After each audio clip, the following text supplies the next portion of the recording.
எத்தனை நாளைக்கு தான் நம்ம இந்த தண்டவாளம் மாதிரி பிரிஞ்சே இருக்கிறது? ஆமா, இப்பவே 3 மாசம் ஆச்சு. என்னது மடியில படுத்ததுக்கே 3 மாசம்னா மத்த கதையெல்லாம் இருக்குது? அட ஏயா நீ ஒண்ணு, நாம காதலிக்க ஆரம்பிச்சு 3 மாசம் ஆச்சுங்கிற கணக்க சொன்னா? அதையா சொன்னேன், எதையும் கொஞ்சம் விவரமா சொல்லடி. காலம் கெட்டு கிடக்குது. காலையில கவர்மெண்ட் ஆஸ்பத்திரி முன்னாடி ஒரே அடிதடி. அடிதடியா? பிறந்திருக்கிற குழந்தைக்கு கையும் காலும் அம்மா மாதிரி இருக்குதா, கழுத்துக்கு மேல அடுத்த வீட்டுக்கார மாதிரி இருக்குதா. குழந்தைக்கு யாரு தகப்பேன்னு குடுமி பிடி சண்டை. அப்புறம் சமாதானம் பண்ணலான்னு விலகிட்டு போய் குழந்தைய பார்த்தா அந்த அயோக்கிய பயவுள்ள இடுப்புக்கு மேல என்ன மாதிரியே இருக்குது. ஐயோ, அப்புறம் வாழ இருந்த பட்ட மாதிரி விட்டா போதும் ஓடியாந்துட்டேன். அத விடியா, முதல்ல நம்ம கல்யாணம் எப்போ அத சொல்லு. அட ஏண்டி கல்யாணம் கல்யாணம்னு பறக்குற? செக்கு மாடு நுகத்தடிக்கு கழுத்தை நீட்டி தலையிற மாதிரி கல்யாணத்தை பண்ணிக்கிட்டு என்னடி பெருசா சாதிச்சிட போறோம்? மிஞ்சி மிஞ்சி போனா குஞ்சும் குழுவானுமா நண்டும் சுண்டுமா 4 குழந்தைங்க நம்ம காரை சுத்திட்டு அலைய போகுது. இதுக்கு ஒரு கல்யாணம் தேவையா? ஏண்டி தாலி கட்டினாத்தான் தாலாட்டு பாடணுமா? ஏதேது பேசி பேசியே என்ன பிரசவ ஆஸ்பத்திரிக்கு அனுப்பிச்சிடுங்க போல இருக்க. அரிய ஒரு விஷயம் சொல்ல மறந்துட்டேனே. 4 நாளைக்கு முன்னால உங்க அப்பனை கடத்தரவுல பார்த்தேன். அவனடி இப்பவோ அப்பவோ நலையறான். ஒருத்தன் தும்மல் போட்டான், இவன் தூர போய் விழுந்துட்டான். யாவ் என்ன கிண்டலா? பின்னாடி தேவாங்க ஜிப்பா தச்சு போட்ட மாதிரி இவன் 4 நாள் உள்ளே போயிட்டு இருந்தா தேர மாட்டான் போல இருக்குது. அது ஏன் கேக்குற? மனவியாதியோ பெரிய தேவதாசு காதல் பிரிவு தாங்க மாட்டாம காப்பில போட்ட கருப்பு வெட்டு மாதிரி கரைஞ்சுக்கிட்டே போறாரோ? இல்லையா, அவர் எங்க அம்மா செத்து போனதுல இருந்து ஒரு மாதிரி ஆயிட்டாரு. மாதிரி என்ன? மாதிரினா அவர் எப்ப பார்த்தாலும் ரூமுக்குள்ள போய் கதவை சாத்திக்கிட்டு எங்க அம்மா படவை எடுத்து வச்சுக்கிட்டு புடவைய வச்சு. காமாட்சி, இந்த நீலப்படவை பார்க்கும்போது நீ பாடுற நீலாம்பரி ராகம் தான் ஞாபகத்துக்கு வருது. காமாட்சி, காம்போதில சஜ்ஜமத்தை பிடிச்சு நீ உதற நான் பதற, நான் பதற நீ உதற. காமாட்சி அப்படியா? உங்க அம்மா நினைப்புலயே உங்க அப்பனுக்கு மழை கண்டு போச்சு. சரோஜா, நாம 2 பேரும் ஒண்ணு சேர்றதுக்கு அடிச்சது யோகம். என்னையா சொல்ற? நேர வீட்டுக்கு போய் உங்க அப்பங்கிட்ட அம்மன் கோயிலுக்கு பக்கத்துல ஜோலார்பேட்டை ஜோசியம் வந்திருக்கான், அவங்கிட்ட போனீங்கன்னா உங்க மனக்கவலை எல்லாம் தீரும்னு சொல்லி அங்க அனுப்பிச்சு வை. மத்தத நான் பாத்துக்கிறேன். சரியா? பள்ளிமலையிலே கோயில் கொண்டவன் பள்ளிமலையிலே மாமனானவன் 7 குண்டல வாரா இக்க ராரா நைனா. கோவிந்தா கோவிந்தா. என்னடா அது இப்பதான் உட்கார்ந்து அதுக்குள்ள ஒண்ணு விழுந்துச்சா? ஏங்க நீங்க தானே ஜோலார்பேட்டை ஜோசியர்? உங்களுக்கு எல்லாம் அறிவே கிடையாது. ஆளாளுக்கு சொல்லிட்டு இருக்க முடியாதுன்னு தானே நெத்தியில எழுதி ஒட்ட வச்சிருக்கேன். படிச்சு பாத்துக்கோ. எனக்கு தூரத்து பார்வை சரியா தெரியாது. அப்ப நானே கிட்ட வரேன், படிச்சுக்கோ. ஜோலார்பேட்டை ஜோசியர். என் மகன் சரோஜா உங்களை பத்தி நிறைய சொல்லி இருக்கா. ஆடாடா, உங்களை தேடி கோயிலுக்கு போனேன், குளத்துக்கு போனேன். ஆனா நீங்க என்னன்னா இங்க ஊஞ்சல உட்காந்துக்கிட்டு ஆடிக்கிட்டு இருக்கீங்க. இந்த உலகமே ஆடும் போது நான் மட்டும் ஆடினால் என்னப்பா தப்பு? தனியா தானே ஆடுறேன். அதுல ஒண்ணும் தப்பு இல்லைங்க சுவாமி. நீங்க பெரிய மகன், என்னை ஆசீர்வாதம் பண்ணுங்கள் சுவாமி. கிட்ட வராதயா, கெட்ட நாத்தம் வருது. என்ன நாத்தம்? பொணவாட வருதியா? பொணவாடியா? கோச்சிக்காங்க சாமி, குளிச்சு 4 நாள் ஆச்சு. என் வீட்டு குழாயில தண்ணி வரல. தண்ணியாவது தைலமாவது உன் உடம்புல இருந்து வர்ற வாடையை சொல்லல, உன் குடும்பத்துல இருந்து வர்ற பொணவாடையை சொல்றேன். பொணவாடையா? ஆமா, 1 வருஷத்துக்குள்ளர உன் குடும்பத்துல ஒன்னானப்பட்ட ஒரு ஜீவன் படக்குன்னு போயிருக்கணுமே. ஆமாங்க. அது உனக்கு நெருங்கின சொந்தம். ஆமாங்க. சுத்தி வளைக்காம சொல்ற, அது உனக்கு பொண்டாட்டி. ஆமாங்க. பேரு காமாட்சி. ஆமாங்க. அங்க புடி, அங்க புடி. எங்க பிடிக்க? எங்கயாவது புடி. 7 குண்டல வாடா. ஏம்ரா செப்டாவு? அழகா யோ, உன் பொண்டாட்டி சொர்க்கத்துக்கே போல. ஏங்க வழியில ஆக்சிடென்ட் ஆயிடுச்சா? தண்டவாளம் பேத்துக்குச்சு. அட யாரியா நீ? உன் பொண்டாட்டி ஆவி இங்கதான் இருக்குது. இங்கயா? இங்க இல்லையா, ஊருக்குள்ள இருக்கியா? ஊருக்குள்ளயா? குதிரையா பிறந்து கொல்லியும் புள்ளியும் தின்னிட்டு அலையுது. குதிரையாவா? பின்ன என்ன, பொண்டாட்டி இருக்கிற லட்சணத்துக்கு குதிரையா பிறக்காம கோயில் யானையாவா பிறப்பா? கோச்சிக்காதுங்க, என் பொண்டாட்டி உயிரோட இருந்தபோது குதிரை மேல ரொம்ப ஆசைங்க. அப்புறம் எப்படி ஒன்ன கட்டிக்கிட்டா? இல்லைங்க, ஊட்டிக்கு வந்த போது குதிரை மேல ஏறி ஊரை சுத்தி பார்க்கணும்னு ஆசைப்பட்டா. பாவி, நான் தான் ஆசையை நிறைவேற்றி வைக்கல. ஏங்க இப்ப அவன் எங்க இருக்கிறா? வாய தர. எதுக்குங்க? குதிரைய தேடணும். வாயிலையா தெரியும்? அட, கிருஷ்ண பரமாத்மா வாயில உலகமே தெரிஞ்சிருக்குது. உன் வாயில ஓரத்துல உன் பொண்டாட்டி குதிரை தெரியப்படாதா? வாய தர. என்னையா அது, மத்தியானம் சாப்பிடும் போது முருங்காய முழுசா முழுங்கிட்டியா? பாதி நீட்டிட்டு நிக்குது. பரவாயில்ல தர. தெரியுது, புடிச்சிட்டேன். எங்க இருக்க? இங்க வா. வர்ற பௌர்ணமி அன்னைக்கு கோயில், அதுக்கு பக்கத்துல அத்திமரம், அதுக்கு கீழே சாம்பல் நிற குதிரை நிக்கும். அன்னைக்கு போய் புடிச்சுக்கோ. போ. அத்திமரம்? இங்க வா, தட்சணையை கொடு, இல்லன்னா குதிரையை பத்தி விட்டுருவேன். போ. அத்திமரம், கோயிலு, காமாட்சி. ஒரு மாதிரியா இவனை சமாளிச்சாச்சு. சாம்பல் நிற குதிரைன்னு வேற சொல்லிட்டோம். சரி, தேடுவோம்.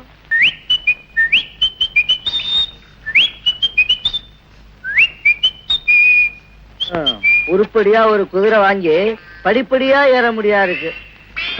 அப்படின்னு இல்ல, அசையாத அசையாத அசையாத.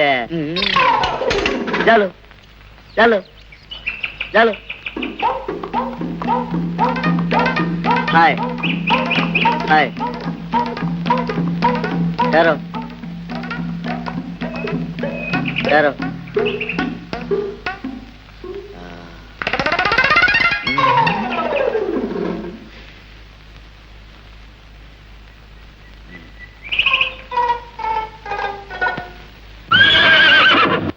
இதேதான் காமாட்சி கண்டுபிடிச்சிட்டேன். காமாட்சி கோயிலு, அத்திமரம், மரத்துக்கு பக்கத்துல குதிரை. என் காமாட்சி தான். ஜோலார்பேட்டை ஜோசன் சொன்னது கரெக்டா போச்சு. காமாட்சி என்னை விட்டு புரிஞ்சு எவ்வளவு நாள் ஆச்சு? எலும்பும் தோலை ஆயிட்டே காமாட்சி. காமாட்சி காமாட்சி என்ன நினைச்சு நீ எலும்பும் தோலை ஆயிட்ட? உன்ன நினைச்சு நான் ஒட்டடை குச்சி ஆயிட்டேன் பாத்தே காமாட்சி. இனிமே சந்தோஷமா இருப்பேன் காமாட்சி. வா காமாட்சி வா. ஒட்டடை குச்சி என்ன என் குதிரைக்கு சொரிஞ்சு விட்டுட்டு இருக்கிற? இது என் பொண்டாட்டிப்பா. சுமாரியா? இத நான் பொக்கிஷமா வச்சு பொழப்பு நடத்திட்டு இருக்கேன். இது என் பொண்டாட்டி காமாட்சிப்பா. உன் பொண்டாட்டி காமாட்சின்னு யாரையா சொன்னா?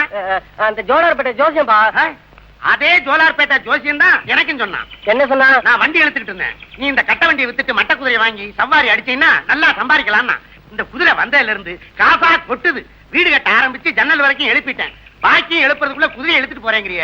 எங்க குடும்பத்தை பிரிச்சாதப்பா. ஆனா சும்மாரியா? இந்த குதிரையை வச்சு தினம் 5-10 சம்பாதிக்கிறேன். இனிமே எப்படி? உனக்கு அதுக்கு மேல நான் மறந்துடுவா. நான் வர்றத பத்தி ஒண்ணு இல்லையா? நான் இல்லாம இந்த குதிரை இருக்காது. அப்ப நீயும் உன் குதிரையோட என் வீட்டுக்கு வந்துடு. நான் வர்றத பத்தி இல்லையா, ஆனா சில கண்டிஷன். என்ன? என் குதிரைக்கு காலையில அல்வா கொடுக்கணும், சாயந்தரம் கொள்ளு கொடுக்கணும். எனக்கு காலையில கொள்ளு கொடுக்கணும், சாயந்தரம் அல்வா கொடுக்கணும். சரி. நானும் அப்ப உன் வீட்டுக்கு வந்து அல்வா கொடுப்பேன். யாருக்கு? குதிரைக்குயா. ஆமா, நான் வர்றதுனால உங்க குடும்பத்துல எந்த இடைஞ்சலும் இல்லையே? எனக்கு ஒண்ணும் இடைஞ்சலப்பா. ஆனா ஒரு வயசு பொண்ணு இருக்குது. வயசு பொண்ணு இருக்கிற வீட்டுக்கு நான் வந்தேன்னா எனக்கு கெட்ட பேர் வரும். நான் மாட்டேன். அத பத்தி நானே கண்டுக்கல. எனக்கு என் பொண்டாட்டி தான் முக்கியம். உனக்கு உன் பொண்டாட்டி முக்கியம், அதே மாதிரி எனக்கு என் குதிரைதாயா முக்கியம். போ காமாட்சி வா. காமாட்சி மெதுவா வா. காமாட்சி வா வா வா. காமாட்சி வீட்டுக்கார கூப்பிடாரு. தண்ணி குச்சி செல்ல. கடலை மிட்டாய் என்ன பிடிக்குமே, சாப்பிடுறியா? என்ன வேணாமா? என்ன வெக்கம் வந்துருச்சாக்கும்? ஆமா, 6ஆம் மாசம் முழுகாம இருக்கும்போது அல்வா கட்டி சாப்பிடுறியா? சாப்பிடு. வெண்ணெண்டால் காரணமா சினிமா போலாமா? பாத்தியா, உங்க அப்பன் குதிரைக்கு அல்வா கொடுத்துட்டு இருக்கான். உங்க அப்பன் வாங்கி வச்சிருந்த அல்வாவில ஒரு துண்டை திருடி வச்சிருக்கிறேன். வா, நான் உனக்கு அல்வா கொடுக்குறேன். ஏங்க, நமக்கு குடும்பம்னு வந்துட்டா நீங்க எப்படிங்க சம்பாதிக்க போறீங்க? அரே என்னடி சரசம் பண்ண வேண்டிய நேரத்துல வந்து சம்பாத்தியத்தை பத்தி பேசிட்டு இருக்கிற? பாடி கட்டிலுக்கு போய் தொட்டிலுக்கு ஏற்பாடு பண்ணலாம். அடியே, நமக்கு முதல்ல புள்ள பிறந்தா யாரு பேர் வைக்கலாம்? எங்க அப்பா பேர் தான் வைக்கணும். உங்க அப்பன் அந்த தேராங்க பைய பேரை வச்சா புள்ள தேராதடி. எங்க தாத்தா பேர் வச்சிடலாம். அவர்தான் 16 பெத்து பெருவாழ்வு வாழ்ந்திருக்கு. ஐயோ, 16? பெத்தா என்னடி, தெருவு கொண்டா விடுவோம். திறமை இருந்தா சம்பாதிச்சு வரட்டுமே. அயோக்க பையல, ஏண்டா அயோக்க பையல, ஒரு பிச்சைக்கார கும்பலே உண்டாக்கணும் வீட்டுக்கு வந்திருக்கேன். கவலைப்படாதீங்க, பிச்சைக்கார மறுவாழ்வு நிதி திரட்டி ஒரு பெரிய பங்களாவே கட்டி தரேன். வருத்தப்படாதீங்க மாமா. மாமா யாரா? அதான் மாமா வாங்கிட்ட பாவி. டேய், குதிரையோட வந்து குடும்பமா நடத்துற நீ. பேசாதையா, இதுக்கு தான் நான் அன்னைக்கே கேட்டேன். நான் உன் வீட்டுக்கு வரனால எந்த வித இடத்திலும் இருக்காதேன்னு. அதுக்கு நீ என்ன சொன்ன? நான் எதையும் கண்டுக்க மாட்டேன்னு சொல்லிட்டு நீ கழுத்த நீட்டுறிய. என்ன அதெல்லாம்? அன்னைக்கேதான் அவசரத்தை சொன்னேன். நீ இப்படி என் பொண்ணை கொஞ்சம் கேட்டனா மரியாதையா சொல்றேன். டேய் உள்ள போடா. போறத பத்தி இல்ல, பின்னாடி நீ வருத்தப்படுவ. வருத்தமான ஒண்ணாது போடா. இல்ல நான் ஒண்ணு சும்மா போக மாட்டேன். நான் குதிரையை தள்ளிட்டு போறேன்.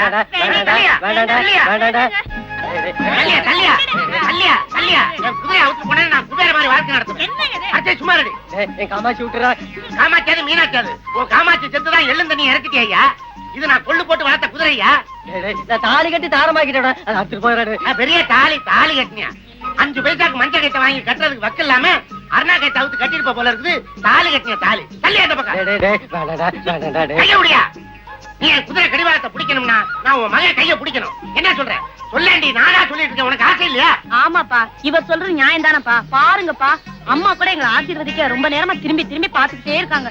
காமாட்சி, உண்மையிலேயே உனக்கு இந்த கல்யாணத்துல சம்மதமா காமாட்சி? மாமா, அத்தை கண்ணுல தண்ணி விடுறாங்க. அவங்களுக்கு ஒருத்தரும் பேசுறதுக்கு வாய் இருந்தது. உங்களை அறிவு கட்ட முண்டமேன்னு கேட்பாங்க. என்ன சொல்றீங்க? இனிமே நான் சொல்றதுக்கு என்ன இருக்கு மாப்பிள்ள? அப்புறம் கபாலம் கையை பிடிச்சு கொடுங்க. அதான் உள்ளே பிடிச்சிட்டியே. அது உங்க பர்மிஷன் இல்லாம பிடிச்சது. இனிமே பிடிக்கிறதுக்கு உங்க பர்மிஷன் வேணும். கையை பிடிச்சு கொடுங்க. சரி சரி, கொண்டாமா கைய. நீங்க 2 பேரும் தீர்க்காயசா இருக்கணும்பா. மாமா, நீங்க அத்தைக்கு புல்லு கொடுங்க. நான் உள்ள போய் உங்க மகளுக்கு புத்தி சொல்லி கொடுக்குறேன்.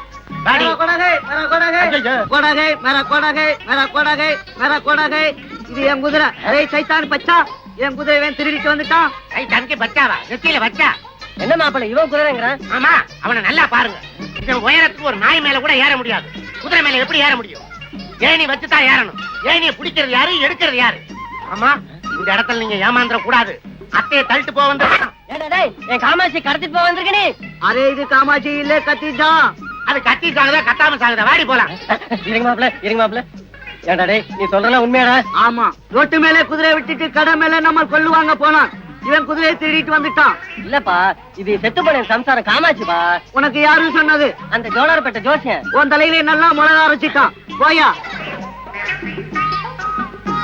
என்ன மாப்பிள்ள, அந்த குதிரையை நீங்க திருடிட்டு வந்துட்டு தான் சொல்றேன். இல்ல மாமா, ஒரு முந்தனா ஜோசியக்காரன் இந்த குதிரையை என்கிட்ட கொடுத்துட்டு பணத்தை வாங்கிட்டு போயிட்டானே. அதே ஜோசியக்காரர் தான் என்ன ஏமாத்திட்டான். அவனை சும்மா விடக்கூடாது. என் காமாட்சி, என் பொண்டாட்டி புடவை, என் காமாட்சி புடவை. ஏங்க, எங்க அப்பா பாருங்க. ஐயோ, எங்க அப்பா போறாருங்க. சரி விடு. உங்க அப்பா புடவையோட வர்றதுக்குள்ள நாம ஒரு புள்ளைய பத்தி எடுத்துடலாம். வந்த உடனே அதே புடவையில தொட்டி கட்டி தொங்க போட்டுறலாம். சீ, போங்க. எங்க போ சொல்ற? வாடி உள்ள போலாம்.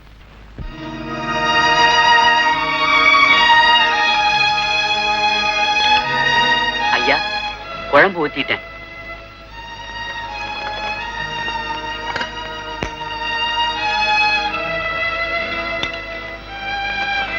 என்னடா குழம்புல உப்பையே காணும்? ஐயா மன்னிச்சிருங்க ஐயா, சின்னம்மாவுக்கு வச்ச குழம்ப தவறுதலா கொண்டு வந்துட்டேன்.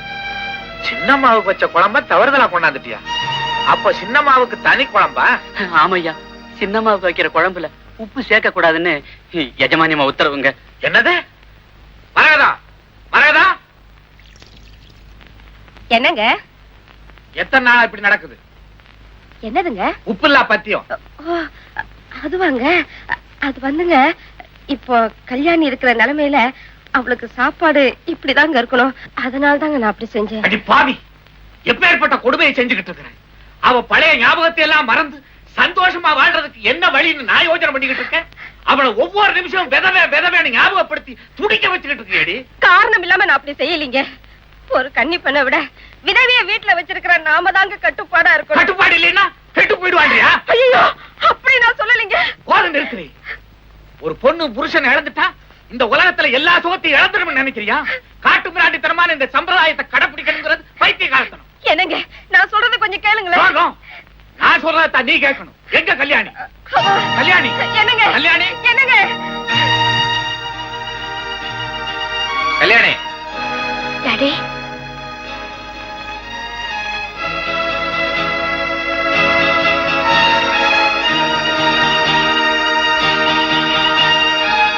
இந்த புடவைய கட்டு. டாடி, என்ன சொல்றீங்க? கல்யாணி, உன் வேதனை தீராததுக்கு என்ன காரணம்னு எனக்கு இப்ப புரிஞ்சு போச்சு. உன் சந்தோஷத்துக்கு குறுக்க நிக்கிறது இந்த கோலம் தான். இனி இதை நீடிக்க விட மாட்டேன். இந்த புடவைய கட்டு. டாடி, புடவைய மாத்திக்கலாம். புருஷனை பத்தின எண்ணத்தை மாத்திக்க முடியுமா? இம்பாசிபிள். கல்யாணி, இந்த புடவைய கட்டிக்க போறியா இல்லையா? டாடி, தயவு செஞ்சு என்ன வற்புறுத்தாதீங்க. நான் சொல்றத கேளம்மா. முடியாது. என்ன வற்புறுத்தாதீங்க டாடி, ப்ளீஸ். கல்யாணி, உனக்கு பயன்படாத எதுவுமே இந்த வீட்டுல இருக்கப்படாது.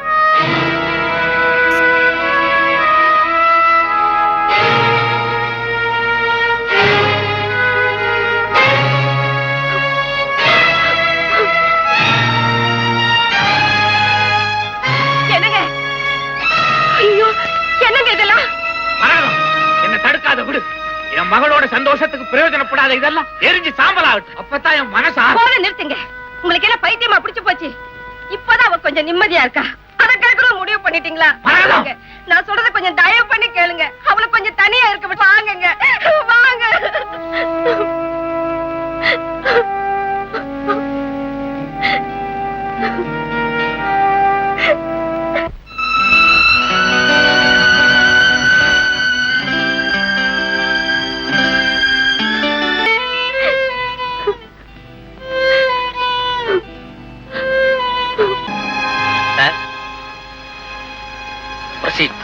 நம்ம பார்ட்னர் மகேஷ் இறந்துட்டதுனால மேற்கொண்டு பார்ட்னர்ஷிப்பை கண்டினியூ பண்ண விரும்பலன்னு அவங்க வைஃப் கல்யாணி சொல்லிட்டாங்க. எஸ் சார், அதனால உடனடியாக அவங்க அக்கவுண்ட்ஸை கிளியர் பண்ணி ஆகணும். Okay done. Okay sir. Kalyani, நீ என் பிசினஸ் பார்ட்னர்ஷிப்ல இருந்து விலகலாம், என் பெட் பார்ட்னர்ஷிப்ல இருந்து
குழந்தை ரொம்ப அழகா இருக்கு. இவ்வளவு நாள் ஏமாத்திக்கிட்டு இருந்தல்ல.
குற்றவாளி திட்டமிட்டு இந்த கொலையை செய்யவில்லை என்ற காரணத்தாலும் ஆத்திரத்தின் விளைவாகவே இந்த கொலை நடந்திருப்பதாலும் இவருக்கு 5 ஆண்டு கால சிறை தண்டனை அளித்து தீர்ப்பளிக்கிறேன்.